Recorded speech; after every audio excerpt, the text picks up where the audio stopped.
And up next, a Spearmint Chat with the rock band Continua. Hey, Brian, are you there? Hey, this is Bishop. We're still having Bishop. trouble. Hey, how are you? I'm great. I'm great.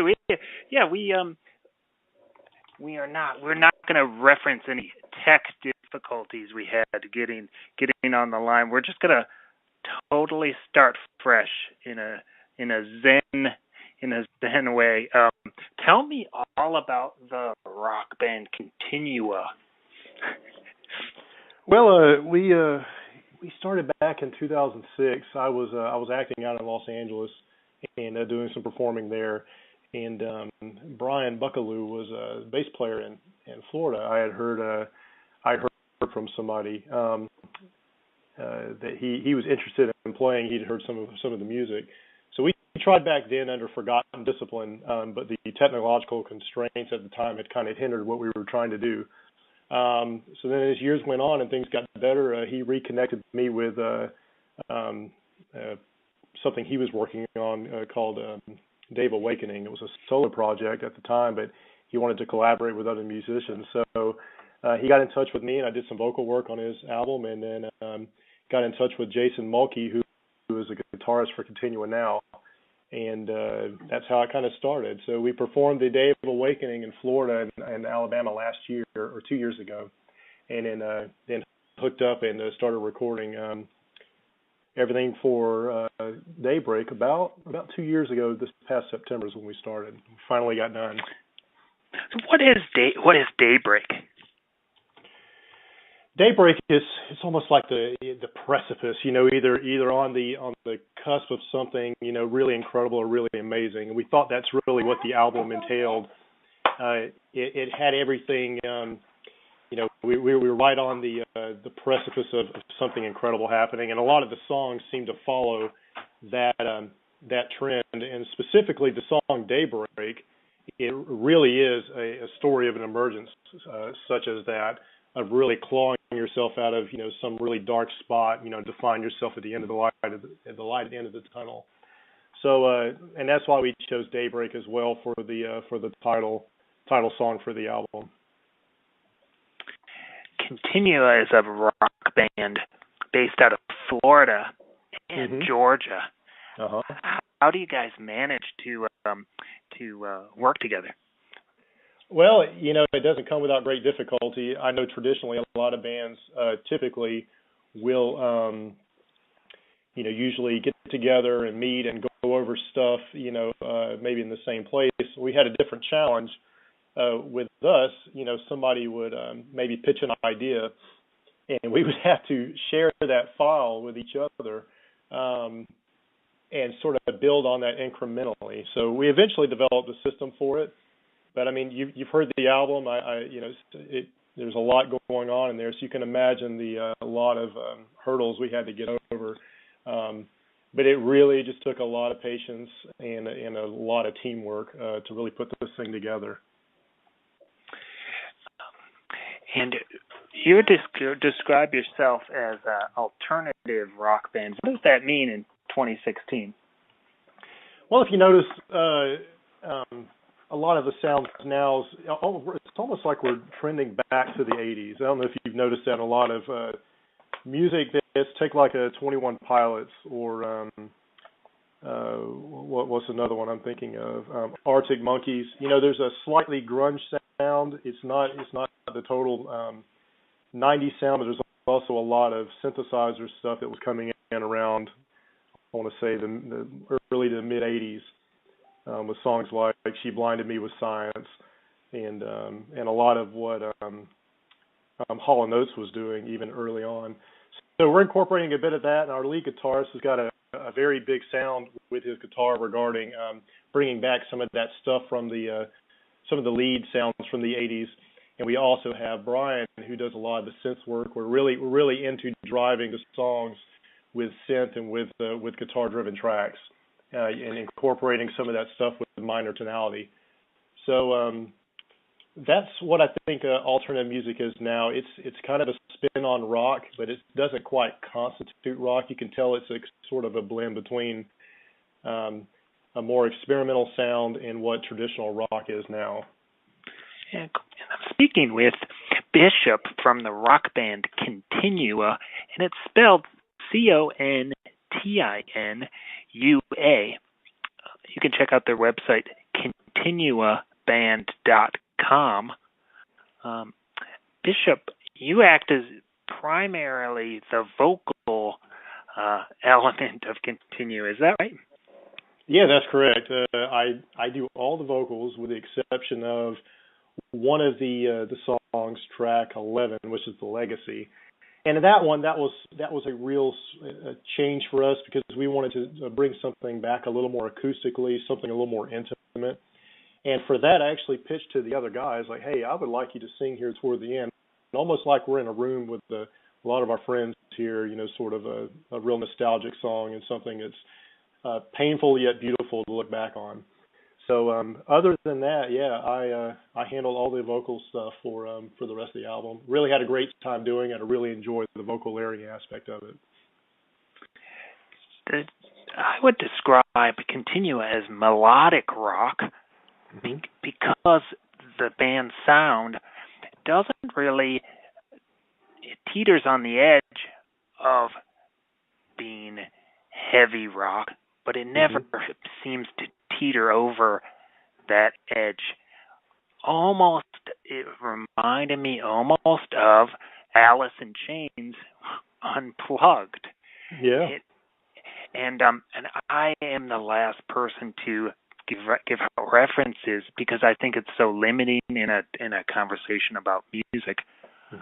What I kind of noticed was the use of acoustic guitars, which are a little bit out of favor in rock right now. Yeah. Could you tell me? I guess stepping at that's another guy's department in a way, but maybe talk a little bit about the use of acoustic guitars and if that was challenging with the kind of the method which you guys recorded.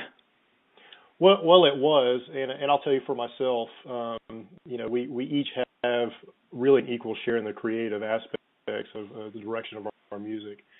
And really, if we feel the song calls for acoustic guitar, we go for it. And I think what you're going to see with follow-on albums is we're going to become more and more progressive. This was sort of a way for us to put our best foot forward, but also try to produce something that not only represented us artistically, but would be commercially acceptable. Because obviously, if nobody wants to hear our music to begin with, then we're not really going to have a chance to develop that. So we had to kind of strike that balance. But I'll give you a good example of a great place where the acoustic sound really fits in well, and yet it's unexpected because it doesn't fit the rest of the song, and that's in Down. After we finish the second chorus, we go into a break, and then we break it down with just an acoustic and my vocal, and then everything comes back in real strong. That right there is where we try to implement both in a song that is traditionally a nice, almost an industrial rock song. But we wanted to show that we're willing to switch it up, and we're not necessarily looking to fill any of the norms or fit in with anybody specific. Our sound's our sound, and we're pretty much going to put it wherever we think it should go. I've seen a lot of stories related to bands reuniting after X amount of years. Your story about reuniting has a unique spin on it. Tell me a little bit about how you reunited with Brian. Well, it was totally out of the blue, and I got to be honest. After I'd had some success in Los Angeles acting and singing, but I didn't want to be a solo act. I really wanted to be part of people who had a similar vision, who were artistically gifted enough to try to create something that was unique. And usually the best way to do that is to bring a lot of minds together. So I think Brian understood that about me pretty early on. And years went by. I'd kind of given up everything with music. I still loved it. I'd perform in church worship groups and whatnot because that was really the easiest way to get in. But creatively, I'd kind of given up on it. So he had called me, he messaged me, I want to say it was about 2 years ago, so 2011, it was later than that, 2013, because it took us about a year. he had contacted me about working on his solo project. He said, "Hey, I've got I'm working on another solo project. It's called Day of Awakening, and I would really like to see if you'd be interested in doing some vocal work. I know it's been a while, but you're the first person that came to mind when I wanted to do this." So I listened to it, and he'd given me a couple of tracks. And I said, "This stuff's pretty good. Why don't you send me all of it?" And then they kind of gave me free rein. I just I just did whatever I wanted to. And from there, I think we realized that what we could accomplish if we got back together, and then we recruited Jason, who played with us on the Day of Awakening album, Left Behind, and we actually incorporated 2 tracks from that album, and we just kind of started all over again from scratch, and that was Simple Plan and Echoes. So when he got back with me, we then discovered there was some trial in there. It was a little bit easier then because he would give me the tracks because there was no vocals on anything. So I had to write lyrics and write melodies for all of the tracks. But then it got me back into getting my gear compiled and setting up my home studio again. And before I knew it, a year later, we're in full swing, and we're trying to figure out, hey, how do we continue this? But we wanted it to be something that was us, not necessarily Brian. And I think that's what drove Brian to contact me initially. Was he was ready as well to do something, make something special with other like-minded individuals. So we generally, usually, we argue a lot, but we also 90% of the time we come to the same conclusions, and that's what I think is beautiful about a good working relationship that we have. The 3 of us do. Yeah, speaking with Bishop from the band Continua, he's talking about getting the initial tracks for he's reunited with Brian, and it begins their collaboration, putting together the beginning of putting together their LP. You got the tracks, you had to come up with melodies, lyrics. So basically, you listen in your car and you just sing along. You just kind of invent some melodies as you're driving down the road, right? Something a light song. Absolutely, and sometimes even some of his songs, even for the Day of Awakening stuff, was excuse me. I could hear that almost like the melody was there. It just needed to be sort of brushed away. So he gave me a lot to work with. But there was times with the new stuff where, for example, for The Darkest City, that's the title or the number 1 track on the album. It's interesting because that was one that Jason wrote, and all he had, it was a slower version. It was an acoustic song with him, and he had sang the melody so I could hear what it sounded like. And then I think that's where we first started off, like, hey, we're going to develop this. He had given that to me, and I listened to it for a while, and I thought, hey, why don't we speed it up a hair, add some driving guitar to it, and then I roughed up the vocals some. And before we knew it, we had a really driving, like, catchy song that was a lot more upbeat than what it sounded originally, which is, interesting because it's sort of like, if you're familiar with The Offspring's Gone Away. If you ever listen to the lyrics of that song, the song's about death, but it's a real driving, upbeat song. And I really like the texture that we could bring by doing that, so that it was a little more subtle in its approach as opposed to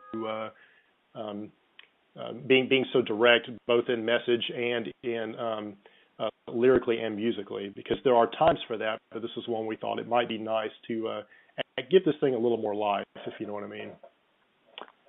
And Bishop, do you feel that it's your role to always say yes? Oh, yeah, I can add vocals to this. I'll come up with the melody. Could you ever reject a track? Yeah, I could. I'm trying to think. There was one time, I think it was because Brian had come so used to me just coming up with stuff. Like, hey, I hear this or I hear that. Now, some of the songs, some that were written by Jason or Brian, they already came with melodies.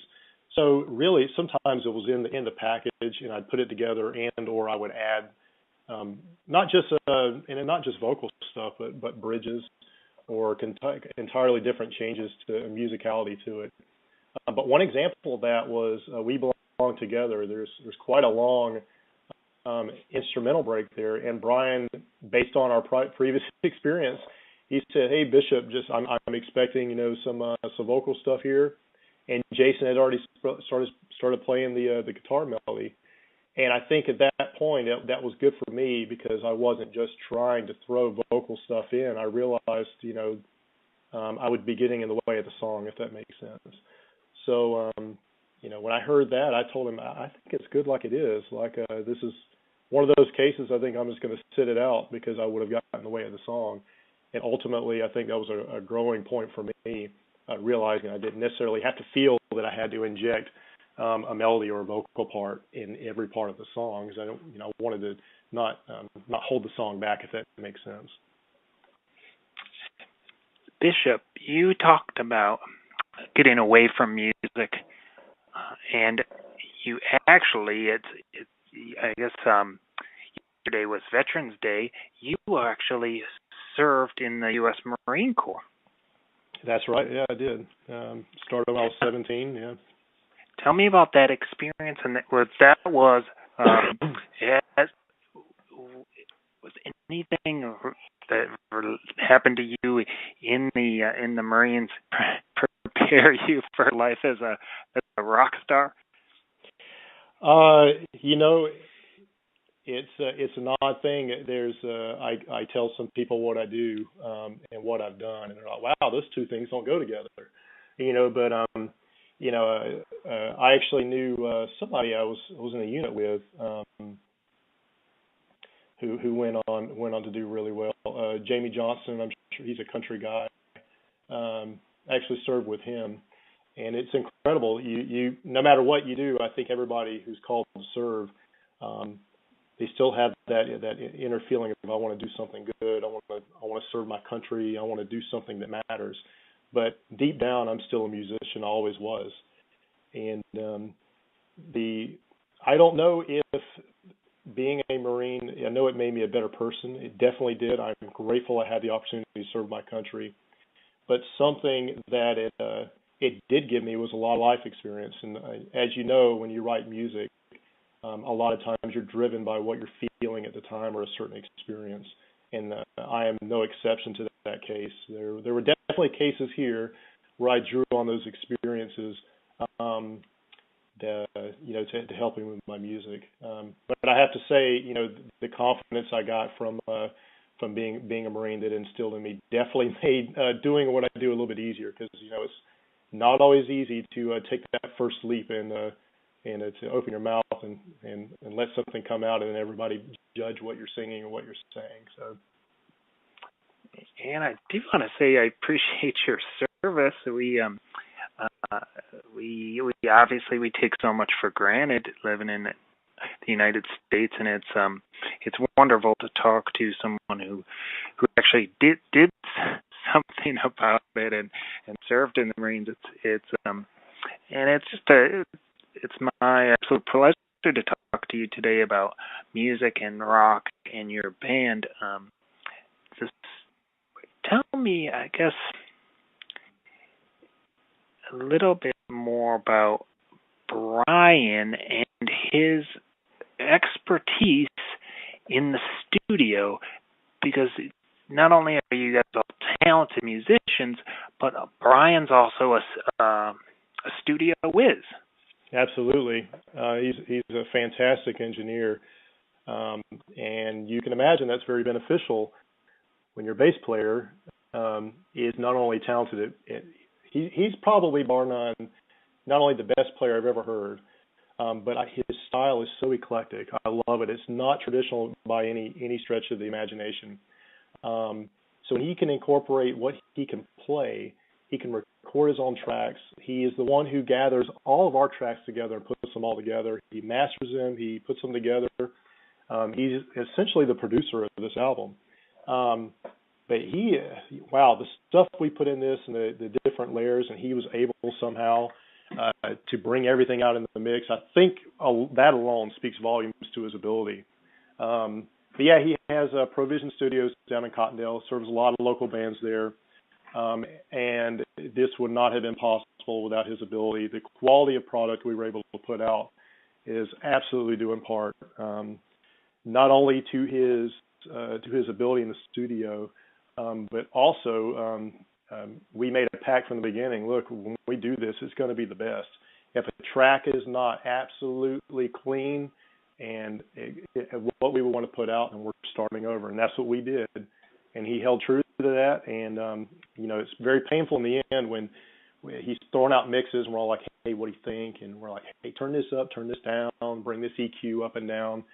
Can you have a little more low end here?" He handles that with such great patience. I think that's a beautiful thing about what he does, and I'm sure what his clientele appreciates in the Northwest Florida region. But yeah, he's got a degree from Full Sail. He knows what he's doing, and I think listening to the album, it pretty much demonstrates that. What would be the midpoint between you guys? Because to me, it'd be so much easier just get a hotel room, just meet halfway. You rehearse a couple days and then hit the studio for a couple of days. You'd save Brian so much work. Yeah, well, we saved each other work, and that was the beautiful thing is we happen to be separated by distance, so when we do come together just to perform, that makes things a lot easier.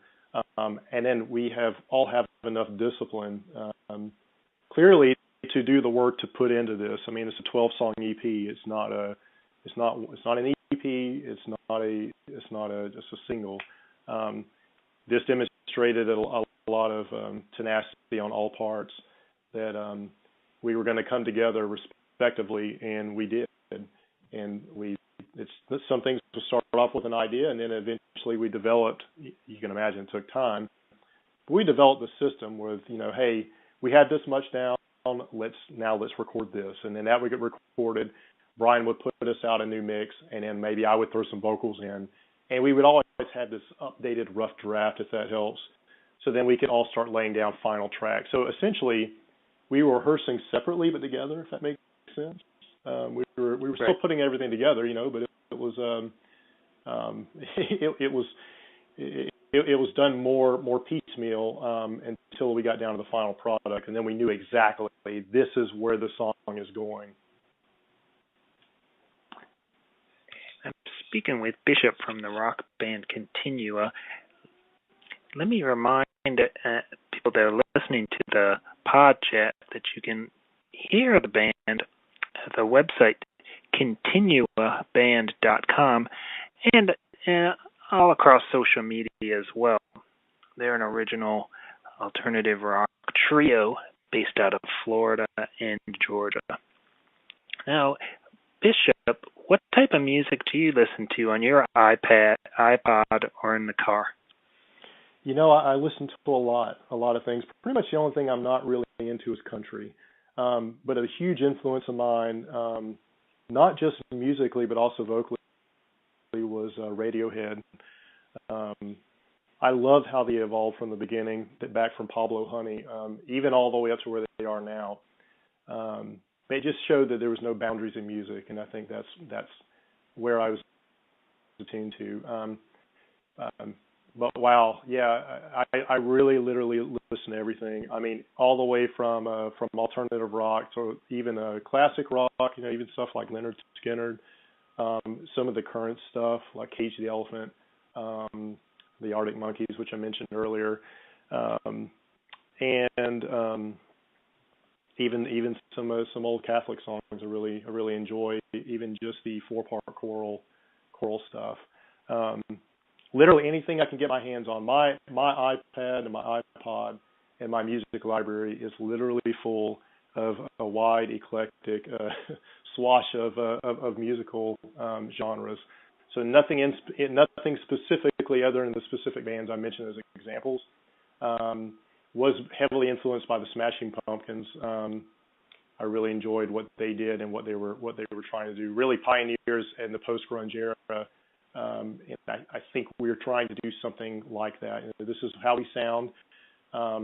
We will evolve. I know that it will change. And there are songs that we have, I can already tell this is the future of the direction we're headed. But yeah, man, I mean, I could read you all this stuff, but literally everything under the sun I listen to, because you just never know when you're going to learn something from a not just from an enjoyment standpoint, but also what you can educate yourself with what other musicians are doing. What a list of bands: Smashing Pumpkins, Radiohead, and Leonard Skinner. Great choices for the jukebox. We could hang out any time listening to those bands all day. Oh, yeah. And Bishop, the time goes so quickly. We've only got about 5 minutes left, and I set the Spearman chat for 30 minutes. But tell me, how do Brian and Jason's musical interests diverge from yours? Do they like to listen to the same stuff? You'd have to ask Jason and Brian that. I know them well, but I do know that Jason was heavily influenced by some of the 80s rock guitar music. You can tell that from his lead work. Brian and I are pretty similar. I know he likes the band Porcupine Tree, and ironically enough, I think it's one that we sound very similar to. And I'm encouraged by that because I like their experimentation, the way they sound, direction they're going. But hey, listen, since you mentioned that we don't have a lot of time, I need to ask you a question. Please.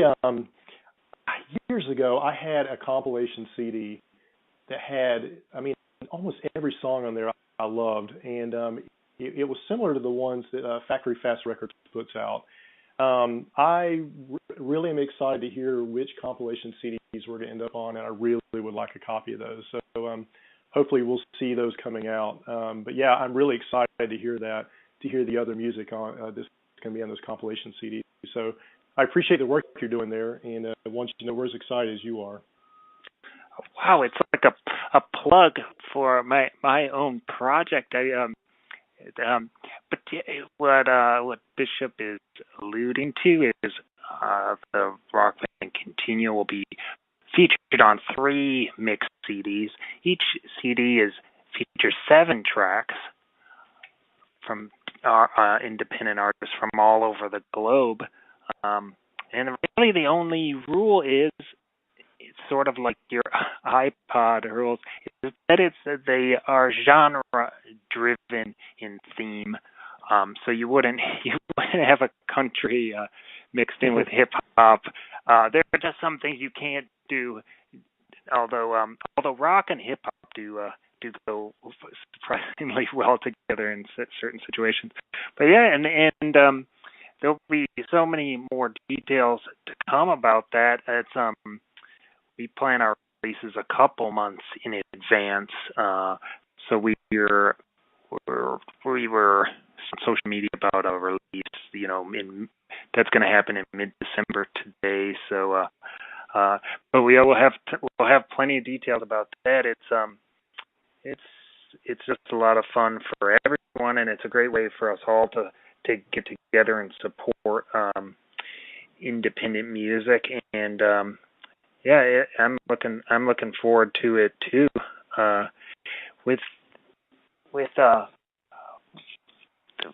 a couple minutes left, I do want to, in advance, thank you for taking time out to speak with me today. Absolutely.